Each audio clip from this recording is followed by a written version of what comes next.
Hello, everybody. Delaney here with Joe Dyken, the creator, the owner, the runner of Fantasy Football Nerd.com. And I know fantasy football season is coming up. I've got a regular season championship to still hold on to coming up next. I need to take that Super Bowl next year. I got second place last year, so I'm looking forward to you to tell me and help me out fantasy football-wise. First off question, what's the biggest mistake people make? Well, first of all, I don't. That's a ton of pressure to put on someone right away. But we'll see if we're up to it. The number one mistake people take is I think they try to fill out the roster right away. Okay. Right. So you're making your draft, and then you're filling out all those positions. It's not necessary. There's plenty of opportunity, plenty of value later in the draft that you can find your backup players first before you go and pick a starter.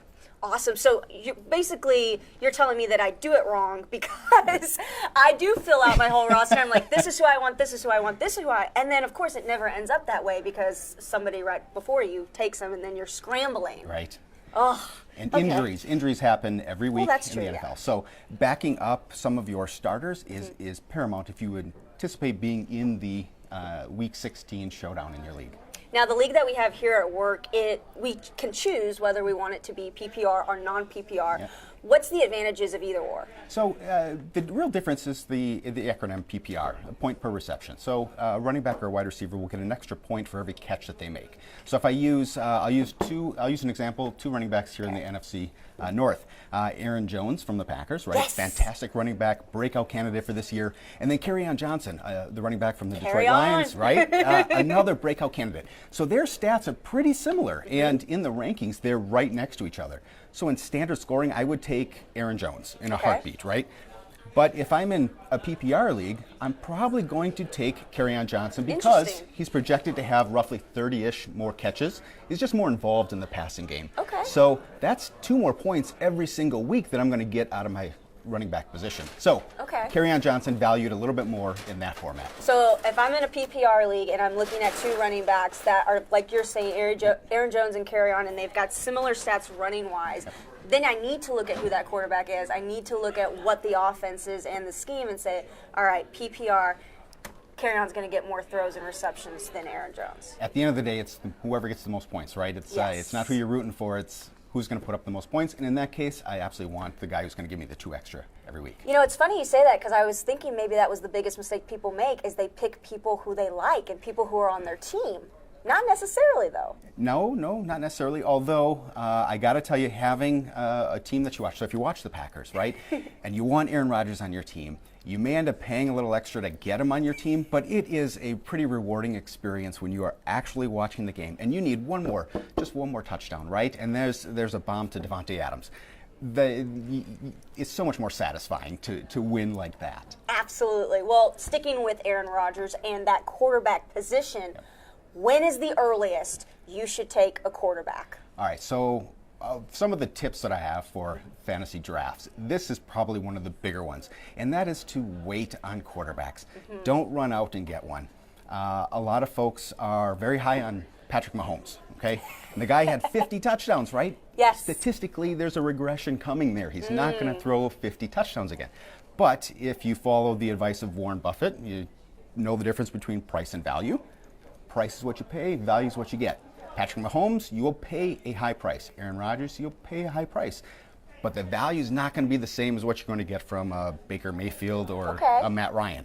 You're going to have to reach, and when you reach, that means that you're going to pass on a high-end running back or wide receiver. So the point differentials, here's where we start to get kind of nerdy. The point differentials, right, down the line will actually make a difference on your team. Now, if I'm in a league where I don't have to pay, it is just like a snake draft and you just go boom, boom, boom, do you take the Patrick Mahomes? I probably will not have Patrick Mahomes on any of my teams simply because I'm not willing to pay that second round price.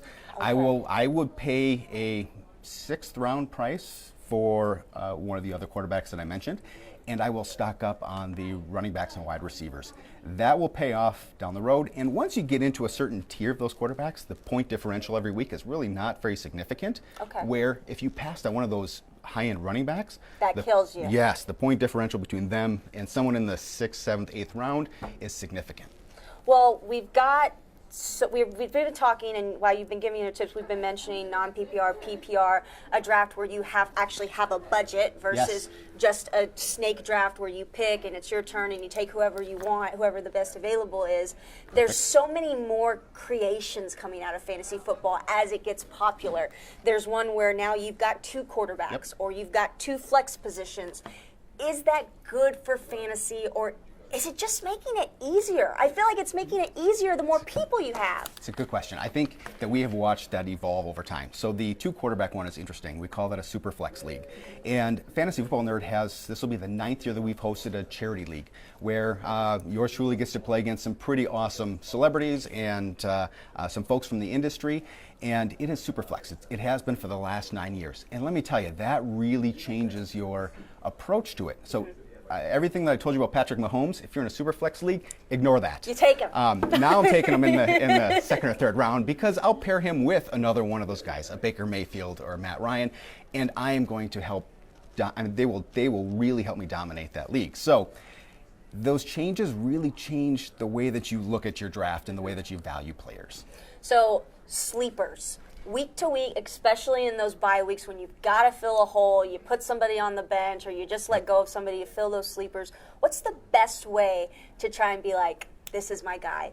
This week and this week only, but that's my sleeper. Right, a bye week Billy, we might call him. So we're looking at really the matchup. We want to see who they're playing against and how they have been against other players. So on the site, we have a feature called the Defensive Dossier. We will show you how that defense did against every other wide receiver, for example. Okay. And you can kind of get a picture, they've been shutting them down. No wide receiver has gotten more than 8 points. That's probably not a really good bye week filler.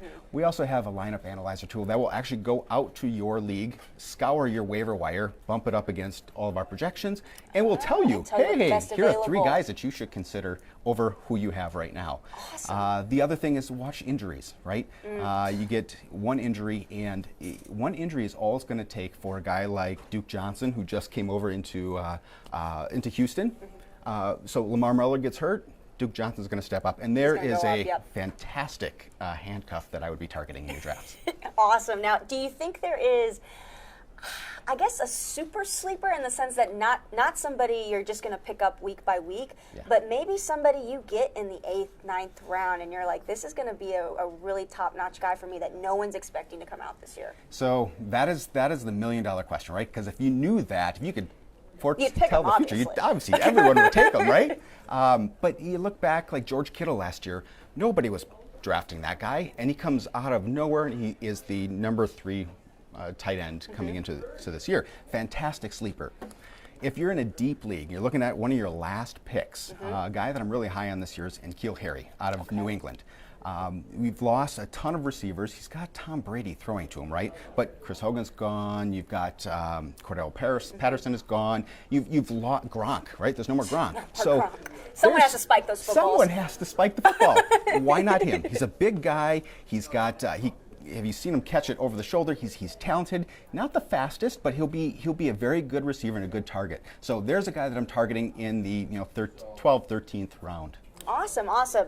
And as my last question for you kind of here, we are in we're in Milwaukee, but we are in Wisconsin. This is Green Bay.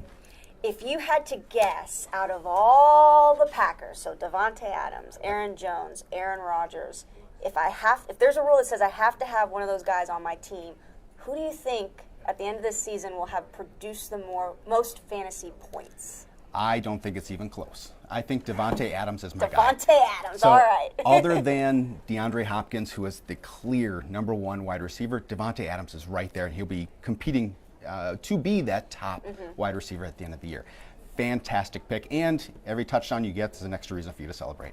Awesome. So you don't think that, I don't know, because people know he's the number 1 receiver, you don't think that will hinder? He is an incredibly safe pick. He will go in the first round of every single draft this year. Ooh, okay. I think Davante Adams would like those words. Yes, I hope so. Awesome. Thank you so much, Joe, for joining us. Absolutely. Thank you. And if you need any fantasy football tips, you go to fantasyfootballnerd.com. Thank you.